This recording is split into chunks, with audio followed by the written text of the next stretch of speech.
We will be talking about healing beyond medicine with faith and fellowship, on how to integrate spiritual care into behavioral health. We'll start with some introductions, if that's okay. My name is Leo Magardichin. I am a licensed clinical social worker, a licensed clinical alcohol and drug counselor in the state of Nevada. I'm also an ordained minister through the Messages of Faith ministry, and I am an individual in long-term recovery. I serve as the Vice President of Operations for one of our... We're not even done yet. So I serve as the Vice President of Operations for WestCare, Nevada, and I'll allow my colleague to go ahead and introduce himself. Hi, I'm Chaplain Ryan Creelman. I'm a board-certified clinical chaplain. I'm the creator of the Spiritual Care Chaplain Program, operations in both Nevada and in Florida. And I'm also an ordained minister as well. 25 years in the spiritual and faith and recovery community. Actually detoxed at WestCare at age 17, 31 years ago as well.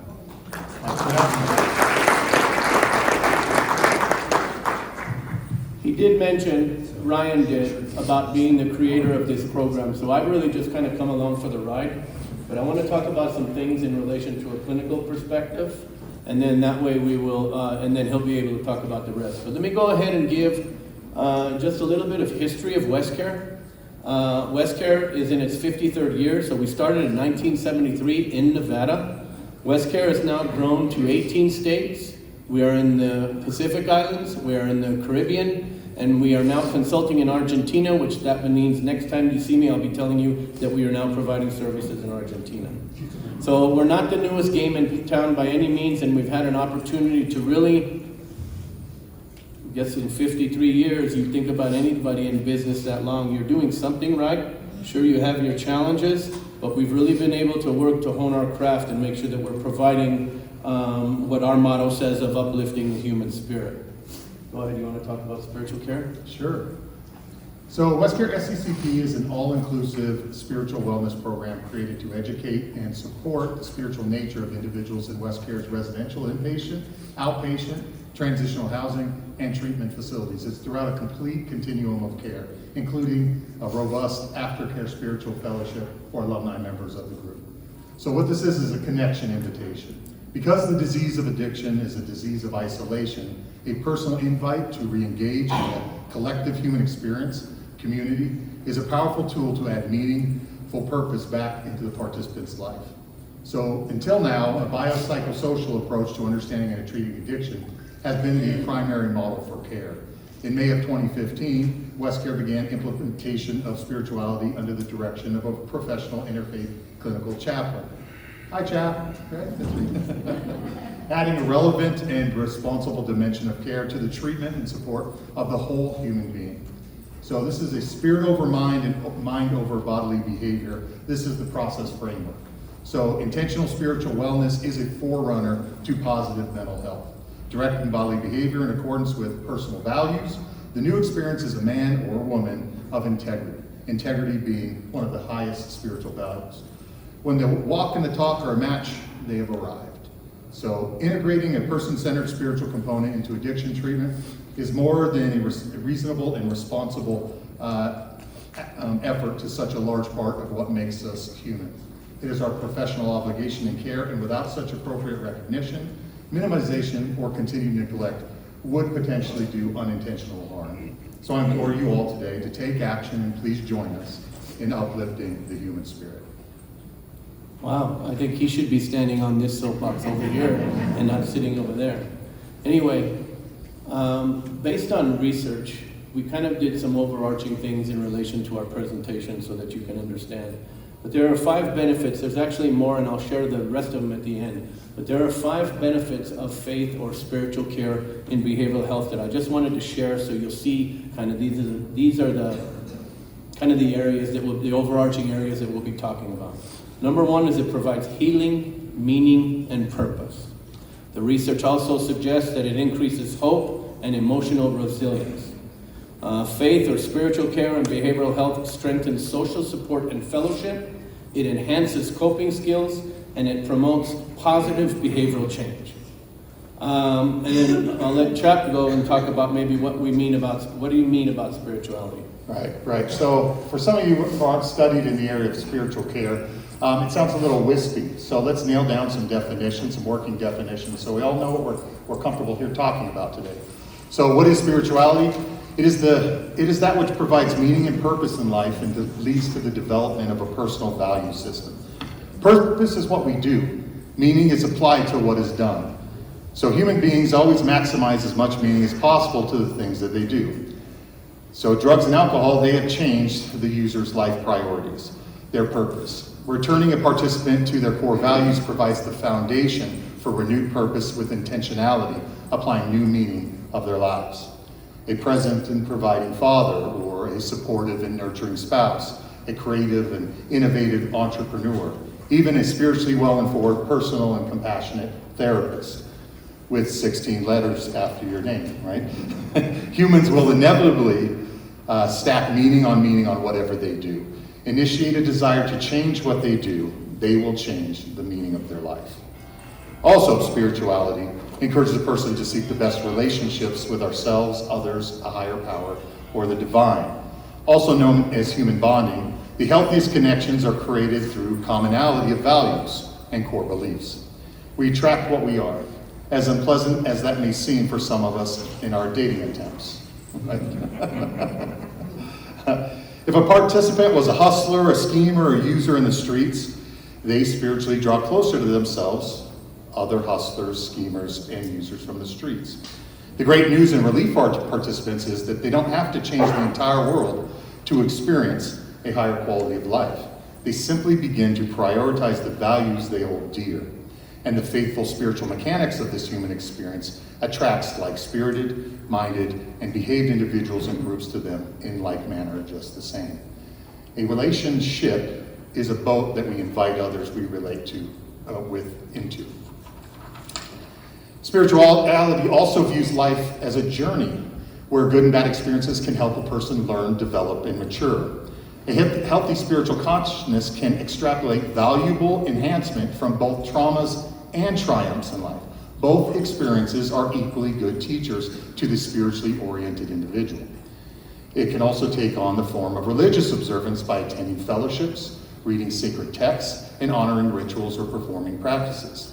Spirituality is not religion. Religion is just one way that spirituality can manifest in an individual.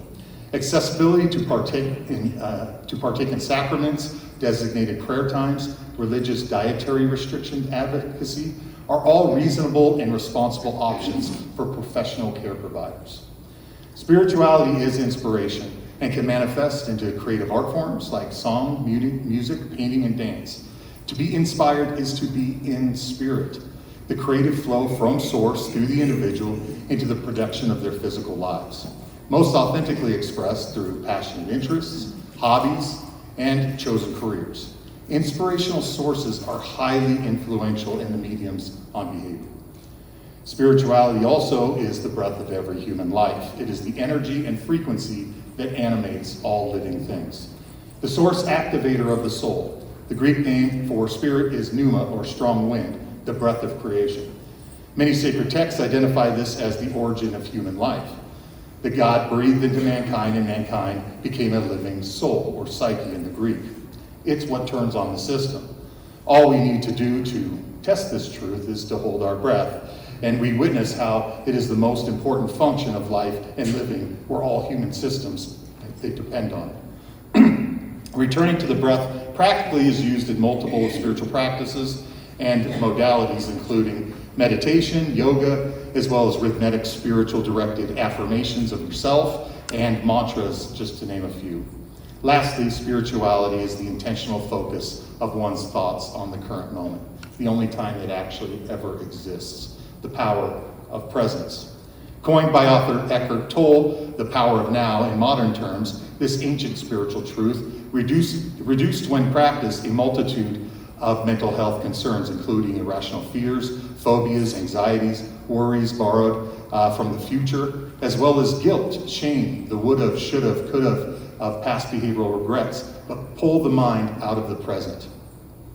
If a person is going to make a decision take action or change anything, have a breakthrough. It will not be in some imaginative construct of the future or vague recall of the past. It will be in a moment just like we're experiencing right now and now. This includes the interactive relationship development, discussions, and intervention with their higher power that some choose to call God. But why now, Leo? Oh, well, in a minute. I only have one more thing to add. And we all know, we should know, and the research supports it, is that when people feel that their life has meaning, they tend to be more resilient, no matter what situations they may or may not be going through. So it really is about finding that meaning. So, like Ryan said, well, why now? And I'll be honest with you, this actually isn't something that is just brand new. It's been around for a long, long time. I'm reminded, even in my studies, I'm reminded of the psychiatrist, the psychotherapist Carl Jung, who honestly believed that an individual able to obtain and achieve wholeness, it wasn't just a psychological journey, but the journey was also a spiritual journey. And as far back as 1961, I wasn't around yet, but in 1961, I'm reminded of a letter that he wrote to Dr. Bob of Alcoholics Anonymous. And in that correspondence, they were talking about, well, of course, individuals that were suffering from alcoholism. But what Carl Jung had determined in the conversation was that individuals, whatever belief system they may or may not have, they had turned their back on it while they were drinking, and they were going in the opposite direction. And it's not a matter of telling people which direction, well, the goal was to turn people back towards something of their choice, and allowing them to begin to move towards what we would call that spiritual journey of wholeness, which is very, very important. So it's not brand new. Now, here the slide says spirituality as being or is a social determinant of health. Clients are already bringing it into care, and systems are not equipped to respond. It's funny, in researching some of the more recent stuff in order to really just find the data, because we know how data-driven we are, of how and why spirituality works. I initially found a lot of stuff that was across the pond. And if you think about it, even when, actually, and I didn't say this earlier, this Friday will be our 11th anniversary of our spiritual care program in Nevada. So we've been doing it for 11 years. 11 years ago, it would have been even harder to find research that supports this, but I was finally fortunate enough, I found something that came from a Harvard study. And if we think about the category of social and community context, it talked about how spirituality fills that, being that the social and community context and or spirituality strengthens social support and fellowship. And again, research also says that strong social support is one of the most important predictors in behavioral health outcomes.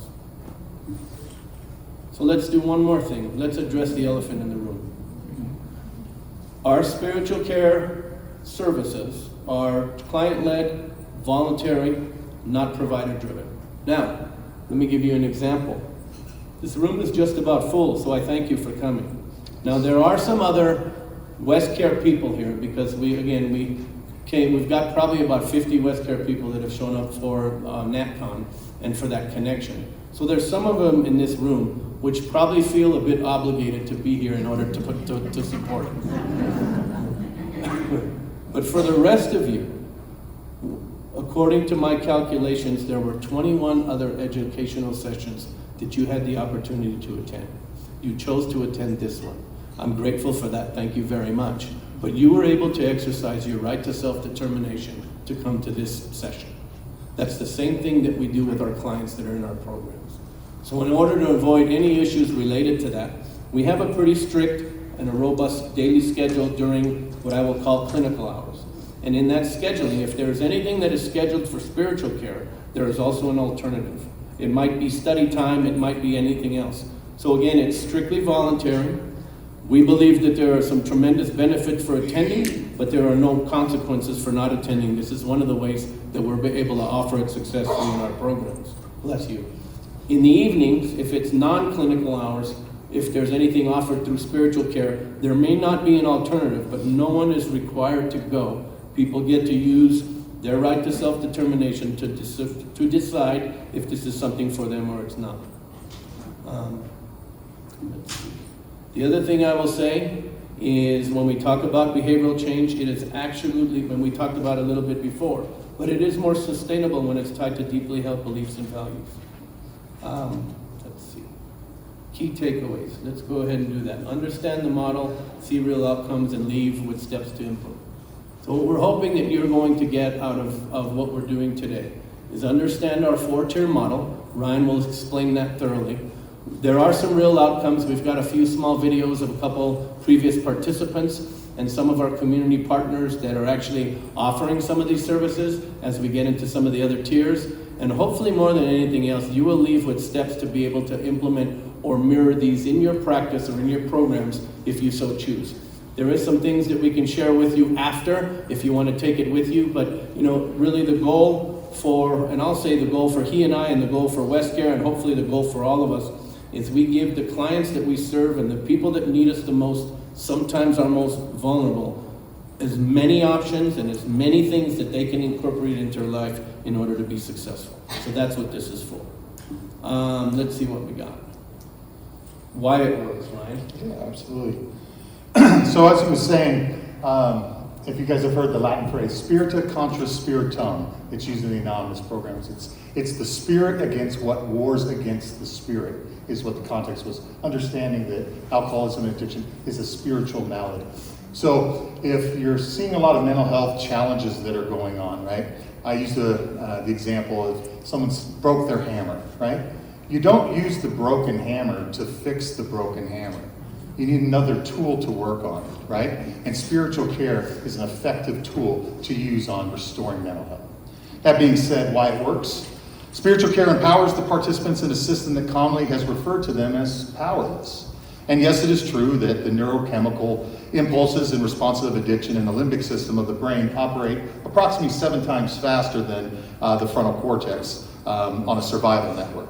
So they are encouraged and now informed of the separation of the spirit of the mind, and I'll go a little bit farther into that as well.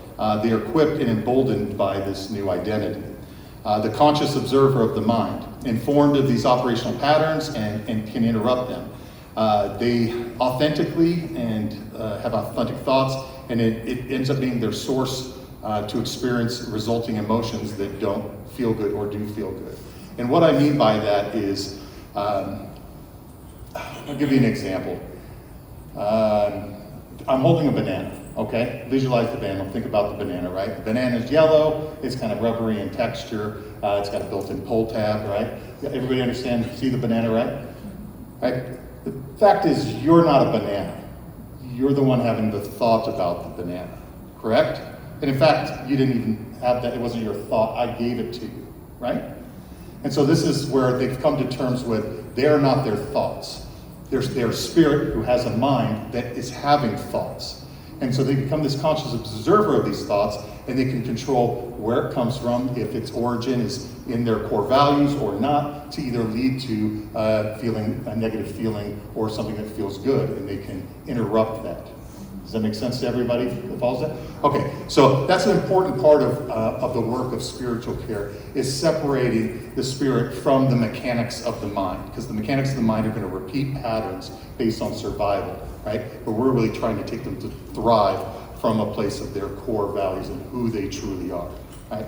And we know media and music and Hollywood and all that play a big role on how people think, right? Even identify what makes them a good man or a good woman in this world, right? You need to be either size 1 or be a man with that weird muscle right here, right? To be a real man, right? According to those standards, right?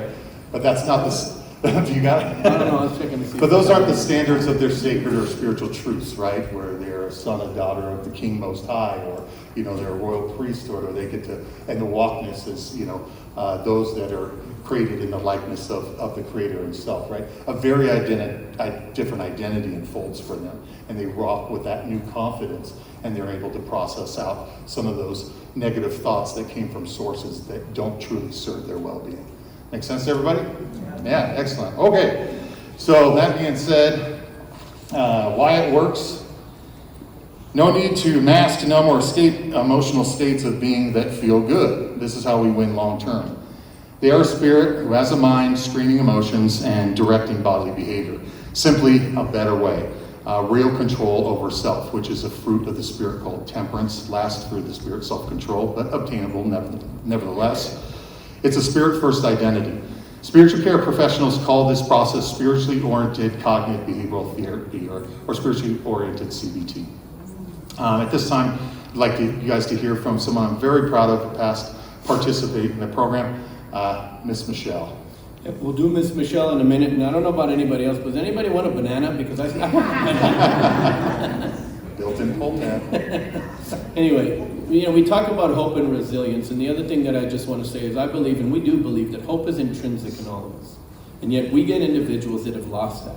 And I really do believe that in our profession, it is our role to hold that hope for them until they can take it and hold it for themselves. And you really think about it, hope is such a powerful protective factor in behavioral health recovery. One of the things that we learned, and I'll say this over the course of the 11 years and why we even started this, because it was before that, every client that comes into our care in any level, or even if they go from one location to another, they complete a personal safety plan. And what we've learned from this personal safety plan, and here's one of the things that I want to make sure that we would never make the mistake of. It talks about what they do to calm down or crisis or anything like that. Now, they may not have been practicing certain coping skills, once they come to us, but they tell us what they are. And shame on us if we get that information and then just upload it into a system and not do anything about it. Because if they tell us that, they used to be able to get through things with prayer or meditation or reflection, then we better know that. And that, the truth of the matter is that's how we understood how important this is. And those type of coping skills don't replace, but they complement clinical interventions during therapy. Making sure we know what drives people, what makes them afraid, what drives their decisions, what helps them to calm down, what helps them to feel better, and then we want to make sure that we help them and get them into moving to those things. So that's why. Now we can show a video. And here we go. I was really lost. On the streets, I knew that I needed help. I knew I needed to do something to change my life. I decided that if I was going to go to program, I was going to take all the classes that they offered, and spiritual was one of the extra programs that WestCare did offer. The second reason is I really just want to get off probation and get off paper faster and be done with my legal obligations. The way Chap Ryan's program is designed, it's designed to allow a person in early recovery to explore what their spirituality is. Many times when we're coming off the streets, we don't even know our head from our hiney, much less know what our spiritual beliefs are. And through the program, he was able to help me reconnect with my traditional values, my traditional ways, being Pueblo, being Native American. He allowed me to incorporate smudging again with my beliefs. I was able to get back in the kitchen and start cooking. I remembered the value of cooking with root vegetables, and just also, it's still shaping my life after treatment. I continue to serve on leadership. And with that, I still continue to take the workshops.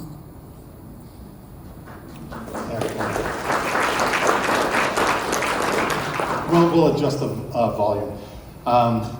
Michelle, her recognition of the value of spiritual development has led her to have conversation with her doctors and successfully has restored her mental health and no longer has to take anxiety or depression medication now for multiple years. This is what we mean by beyond medicine. She also took the opportunity to invest her time to become an educated and ordained as a chaplain. So she is now Chaplain Michelle, and a peer support specialist, and is working on completing her degree in social work at this time. Employed by the state of the state of New Mexico, she serves as a liaison to her community, supporting traditional First Nation beliefs, providing access to vital social services. So that's a win in my book. I count that as a win for sure.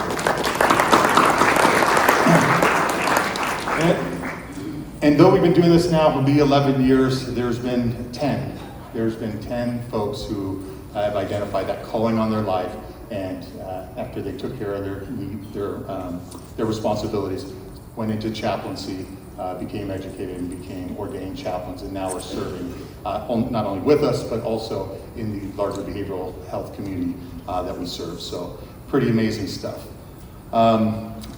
What changes in clients? I'm putting them up now. All right. So the statistics you are seeing are from the SCCP, which is Spiritual Care Chaplain Program, end of treatment survey. I processed probably about 8,000 clients within the program at this time. A random poll, I mean literally random, I went through the 10-year and just grabbed and went like this and sent it in for the data, just so you know. It's a complete random poll from 10 years of documentation. This happened to be from 2017 to 2018.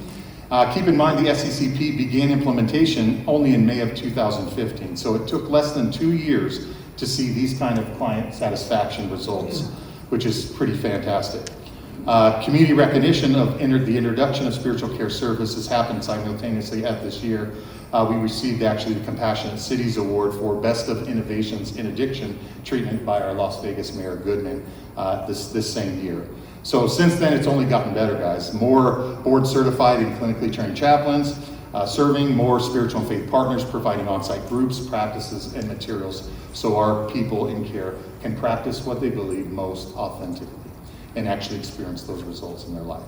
So, want to talk about Jose? Got a Jose video? Let's do Jose, but you know what? I think even with all of these accomplishments, we're talking about people now that are in active recovery. We're talking about mothers that are now taking care of their children, or fathers that are taking care of their families, people that are in the workforce and back in the community. This is what, of course, this is some of the fruit of that labor. Here's another one. Let's hear from Mr. Jose. Well, for me, the experience of not only being at WestCare in inpatient treatment, but participating in the WestCare spiritual program, especially the aftercare fellowship, has given me a renewed sense of purpose. It's given me the opportunity and the fellowship to not only maintain my sobriety, but to speak on how I got sober and what keeps me sober to those still in treatment. Thanks, Jose. So Jose sounds a lot like most folks who are grateful and enjoying sharing their experience, strength, and hope, right, while people are still in treatment. What's most impressive about Jose is what he didn't share with you guys. So in his clinical chaplain 101 sessions, Jose greatly desired to be a husband and father again because there was so much damage he did in his previous life, right? And to tell you the truth, he completed the program and he started going to a place called Celebrate Recovery. If you're not familiar with it, it's a Christ-centered 12-step program. He served there for 18 months in that, and he met a wonderful woman who he did end up marrying, that God orchestrated that for him in his life, and he adopted her 3 children as his own. And so he was able to fulfill on some of those core values that were important to him, following up through his spiritual and faith traditions of his choosing. He also has went on to now become a leader, and he created his own Bible-based ministry for recovery in his local church that he attends regularly, and is now serving in leadership on that as well. So I just wanted to share that with you guys. Fantastic. I'm very happy for Jose as well. What changes in our outcomes? Okay. All right. So sociologist Brian Grimm, if you're not familiar with him, he's a researcher who specializes in religion's impact on society. Reviewing hundreds of papers on faith and addiction, he found that over 90% of studies show faith cuts alcohol dependence risk, 84% for drug use. And active believers in their faith are up to 8 times more resilient, I love that word, to use of illegal drugs. There's been a huge influx in positive outcomes of spirituality and faith, and how it impacts in addiction treatment and recovery, published studies just in the last two years. If you haven't looked at this in a little while, in the last 2 years, there's a ton of new research data, and it's fantastic. I don't know of any therapeutic process that provides a 50% increase to reach 5 years of a recovered state of being.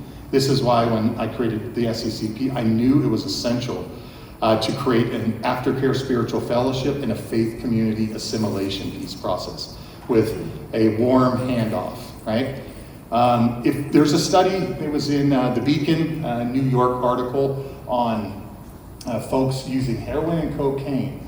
And their control group, the only thing they did differently was that they assimilated them into their faith community of their choosing after treatment. And they were 50% more likely to reach a 5-year marker of recovery and redemption, right, than the other control group that didn't add that. So just adding that piece, and that piece already exists for you in the community.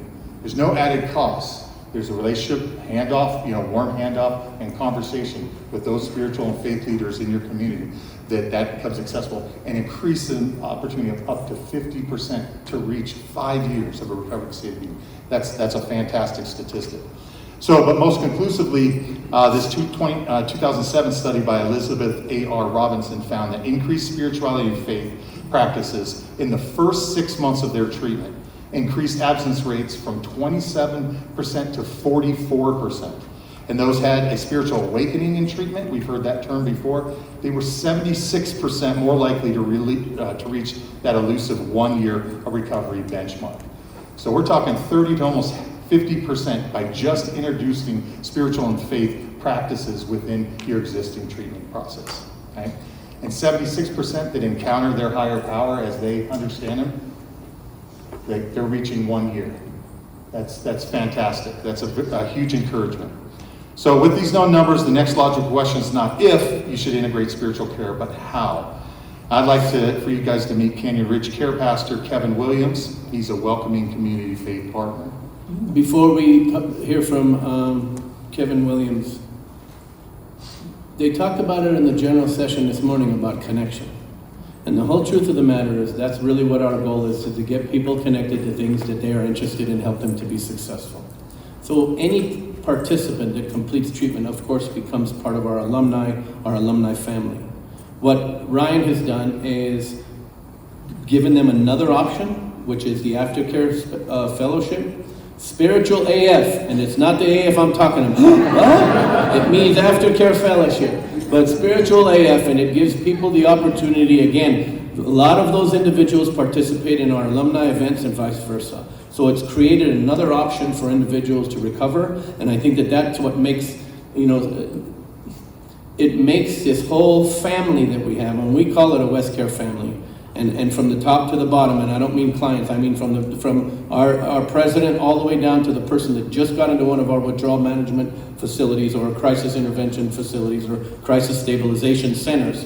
We're all in this together and we're all one big family. And the more things and the more options that we give people, the better off that they're going to be. Now we can listen to Kevin. We need people and soldiers that are filled with spiritual strength to go out and help this world. But we need to be able to do it in a way that we can break the stigma. You see, there's a stigma with behavioral health. And so I think that's our call. Our call is to go into battle, to break the stigma, to have people know that they are welcome to the hospital. They can come in with whatever they're battling, and they can find help that doesn't have judgment, that doesn't have shame, that allows them to find real hope and real hope. That's what we get to do together. So let's go ahead and just really, I'm going to allow Ryan to get in the model, but before he gets into the 4-tier model, I want to just share one more thing. So our accreditation is through the Commission on Accreditation of Rehabilitation Facilities. So all of our programming, the majority of them are CARF accredited. From those accreditations, and I think I'm on my 5th or 6th one, our alumni initially was recognized as a strength when it came to that accreditation based on the amount of involvement, the amount of people that keep coming back, and how we allow them to go back into some of our programs and provide services, meaning like barbecues and things like that. So at our most recent, our last CARF accreditation was last July. I believe it was July or August. And actually when they met and talked to some of the clients that were in treatment, we got to meet some of our alumni and some of the aftercare fellowship.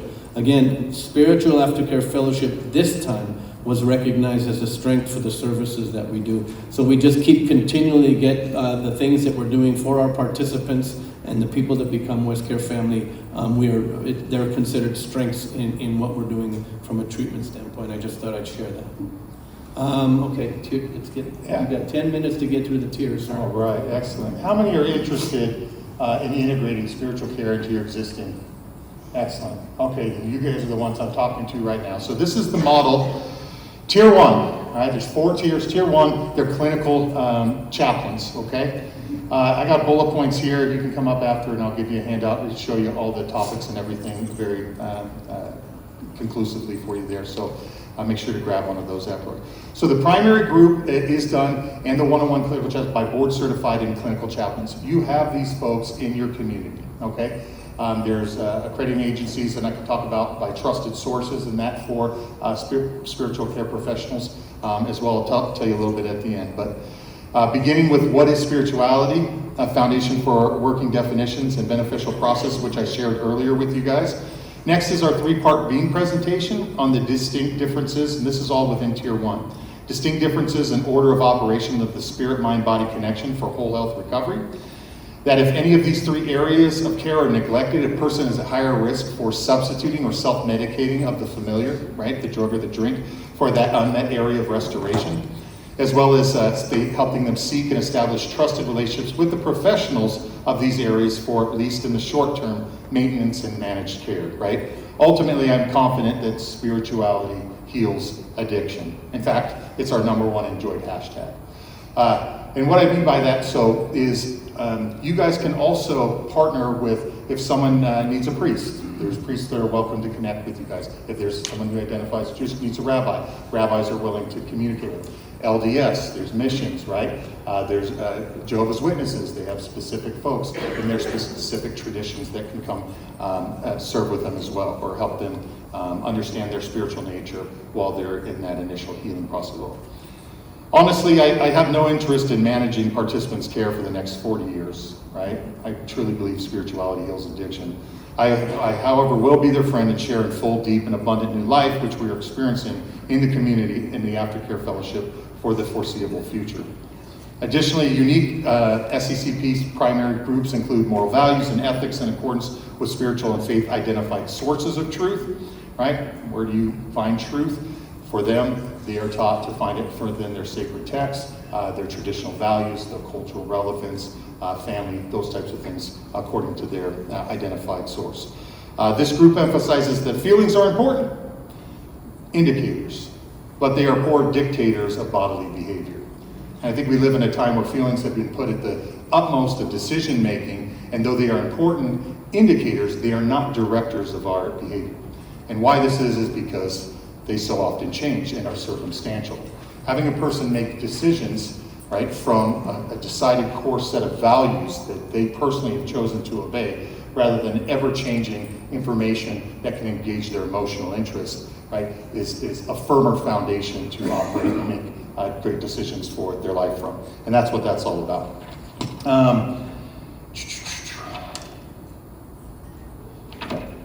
And though times doesn't permit for me to expand on all 13 of the SCCP primary group topics, they are included in this brochure here. They aid in coping strategies, build resilience to triggers and temptation, as well as the benefits of community and dangers of the human spirit being isolated. Remember that the disease of addiction is one of isolation, and it wreaks havoc on folks when they're alone. So from that, still in the first tier, is something called our ISA process. This is one-on-one clinical chaplain session to identify, support, and assimilate. ISA is identify, support, and assimilate. We identify the participants' needs with a spiritual care assessment. This one I created is called the ABC, with a heightened focus on background and generational belief histories. What did grandma believe, parents believe? Do you still practice that, looking at these things with an adult mind now? Do you want to change? Do you want to continue to pursue the origins of your development in faith? But you can find less comprehensive forms in the chaplaincy industry best practices and standard documents. There's one called FICA, it's an acronym, and HOPE, it's also an acronym, both are good. These ones are used in hospitals and hospices to tailor spiritual care provisions and services respectfully to the diverse faith populations that we all serve. So after we identify the spiritual faith worldview of the participant from the spiritual assessment, we support. That system with faith-specific supportive practice items and provide access to Tier 2 partnered spiritual faith leaders and activities on site under our care. Items on request to support could be rosaries, they could be prayer rugs, they could be sacred texts, they could be a yarmulke, meditation beads. The support is designed to give the participant what is required to practice their spirituality and faith most authentically, to actually experience the promises of their said belief system. So this brings us up to the third part of the ISA clinical chaplain process. This is assimilate. Assimilation happens under our care with introduction to their faith and spiritual care community leaders, educational QA groups, and modality practice sessions in our Tier 2 SCCP services. In a moment, you will hear from one of our partner community spiritual leaders who provides sound bowl healing therapy, Reiki, energy revitalization modality group. Her name is Anna, and she is many of our participants' highest complimented spiritual care service provider. Aaron's Energy partnered with WestCare because we share a deep belief that real healing has to be holistic, mind, body, and spirit. This partnership is about expanding what healing can look like and offering support that truly meets people where they are. I believe that spiritual healing has a place in behavioral health because not everything can be talked through. Some things are deep and they really need to be felt.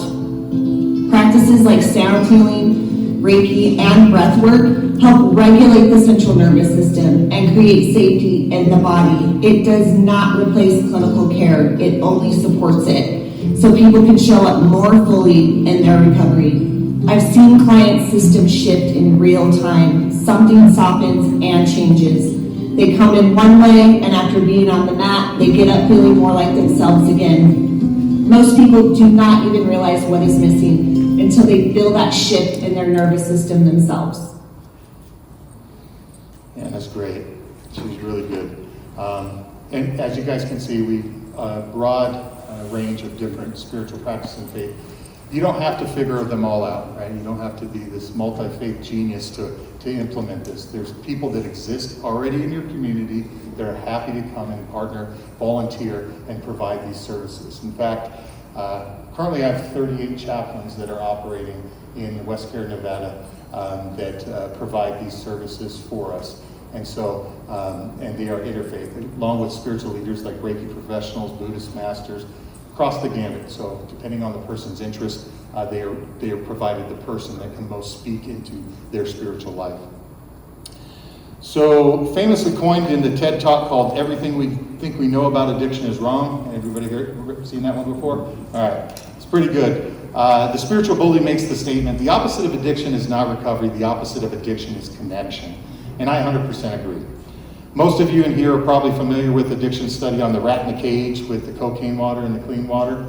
Yeah? Okay. Well, if not in gist, it's when you put a rat in a cage and only has the option to drink clean water or cocaine water, it will always drink the cocaine water up until OD, right? And this is what this is what the industry thought about addiction for a very long time, until a Canadian researcher came along and noticed there was nothing else in the cage for the rats to do. So they added chutes and ladders and balls and other rats, essentially creating a fun rat park and the experiment took an unexpected turn for the better. The rats almost never drank the cocaine water, and the conclusion was when people's lives are full, deep, and abundant with purposeful meaning, bonded relationships, and community of enjoyable activities, the desire to use the drugs is greatly reduced or extinguished altogether. So Tier 3 is about reintroducing the previously isolated participant to his or her spiritual faith community of his choosing safely while in our care. They begin sharing in helpful and fun activities, groups, and participating in celebratory events, right, like baptisms or communions or different according to their traditions. Relearning and remembering lessons from their faith and begin to explore the practices and experiencing the promises of their faith, building new trust and excitement to reconnect with their spirit-led community post-treatment, right? And this is Tier 3, the post-treatment connection. As chaperoned off-site spiritual and faith community experiences, introduction of community faith leaders, how to become a member of these particular organizations or houses of faith, volunteer opportunities integrated to participants' new life, both problem-specific, like anonymous groups, or solution-specific, like Celebrate Recovery, as well as church, synagogues, temples, mosques, even hiking groups, astronomy groups, based on the person's belief system. All houses of worship are trusted, beneficial Tier 3 spiritual faith communities available for partnership, and they're established. They're already structured, and they're ready to receive our participants. Establishing a point of contact at each location is important, so when completing the one-on-one clinical chaplain session participant exit interview, they set the appointment for the warm handoff and aftercare. And so for those that are, some are a little more, reserved, you don't want to just jump right into a larger faith community. This is the importance of why we create the Spiritual Aftercare Fellowship alumni. And so they have a place directly out to have what we call a forever family. And so you've heard this, that a program is known by their alumni, the success of a program. And our Spiritual Aftercare Fellowship is the most robust, involved, largest alumni that we have across our WestCare footprint, involved in weekly spiritual support Zooms, community activities, events on site, dinner panels. They do it all, and they're enjoying a higher engagement of life, operating in the service of others. So that's Tier 4, and hopefully that'll be, you guys understand the 4 different tiers of implementation. We got one more. I think it's We've just got a slide that shows you the 4 tiers. So it makes it easier for those who learn by pictures. I do. I'll leave it up there just for a second. My Bible has great pictures in it. In case anybody wants to see that. Okay, and then I think, let's just talk a little bit about this, and I'll let Ryan also finish up on this, but let's start where you are. You don't have a chaplain partner. Do you have anything to add to that? Yeah, you have trained professional chaplains. They take clinical pastoral education units. They only need one to serve in hospitals, hospices. There's a natural evolution that's taking place where now they're being asked to be in behavioral health clinics and centers and so forth. But they only need one. After 4, they qualify for board certification, but you only need one. And so it's not like a CPE unit or the clinical pastoral education. It's not like a regular unit. It involves 500 didactic hours and 500 practitioner hours to obtain one unit. So when somebody's showing up with another, they've already done a barrage of case studies. They're well equipped to come aboard. So every community has board certified chaplains that have been clinically trained. So if you don't have that, look for your sleeper cell. Okay, you have one in your organization. There's a sleeper cell spiritual or faith person that's super passionate, right? And they're not have been given the opportunity to exercise that as much as you could. You could start there as well, and they can take a CPE unit and start building this secondary component to the clinical traditional process as well. So you have best of both worlds there. So that's always a way to look within. If you have no partners, refer them out. Like I said, all the churches, synagogues, temples, all the houses of faith, they have outreach teams, right? They don't have to send people on mission to Africa, right? There's a desert of people here that are coming out of the wilderness and really need to engage and become part of their faith community that they trust again. And so they are willing to send people on site to, like I said, host Buddhist meditation groups, hold a biblical studies group, hold a prayer group, hold like Anna does with the Reiki sessions, right? Energy, whatever it is.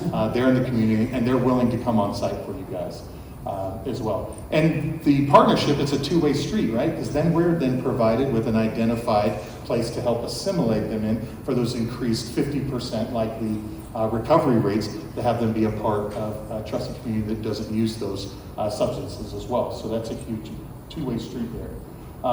No system. Start small.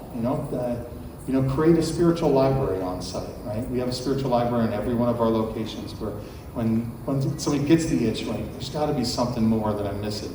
That they have something that they can access to take in some new information, right? The old adage, nothing changes, right? And so having access to spiritual literature so they can strengthen their spiritual nature will go a long way. It's also hugely beneficial, and I did mention, alleviates the current counseling staff as well. How many times have you barged in on counseling staff and you're doing case notes or something with a participant that has a problem or a challenge? What a great resource to have to refer. Hey, the chaplain's in. Why don't you talk? Why don't you mind going over talking to him? Right, he's available, and it alleviates a lot of the time pressures that are put on your counseling staff as well. A lot of times they don't even return back to the counselor to talk about it because they resolved the issue and they found newfound strength with the chaplain's suggestions. So that's also can be an encouragement to you guys. Victoria. Oh, so just okay. We really love this woman. This is Victoria. She's the president of Chaplaincy Nevada.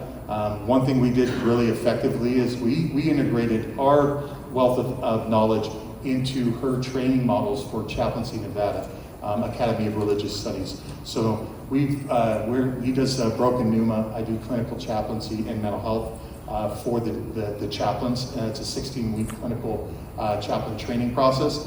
And what it produces is it's a pump now. Every spring and fall, I have access to 30 new clinically trained chaplains to then come aboard, and they have our DNA from WestCare because we've trained them in how to do the assessments and how to do all the spiritual interaction relations with them. And so it's an ongoing system that literally has no end. So and it costs us nothing to do so. So this is Chaplain Victoria. Spiritual care programs and the components it provides are much needed in battling through behavioral health and addictions. It can play a remarkable role in providing clients and communities with purpose and coping tools through spiritual care recovery and treatment programs. It is our pleasure to partner with WestCare, Spiritual Care of Southern Nevada. Wonderful one. So there's 400 active chaplains right now that we have in operation in hospitals, institutions, fire, rescue, police. The natural evolution is into this kind of difficult field to break into behavioral health, mental health, with spiritual care provisions. So I hope you guys will be the pioneers in taking it to the next level for the people in your care. We have about 7 minutes for questions, and then the only thing that I said I'd promise that I'd provide is the other 7 additional benefits of faith in spiritual care and behavioral health. I'll just read them to you, and then if anybody wants to come, you have something you want to say, come and grab the mic and turn it on, sir, if that's what you want to do. It improves treatment engagement and retention. You can go ahead and get that. It supports trauma recovery. It enhances cultural competence. It reduces substance use and relapse risk, strengthens identity and self-worth, promotes forgiveness and emotional release, provides structure and routine, buffers against loneliness and isolation, and encourages altruism and purposeful action. All research-based information of how spiritual care and faith can benefit individuals in behavioral health. So thank you, everybody. Thank you very, very much. Got about 7 minutes for any questions, comments, concerns. So let's do it.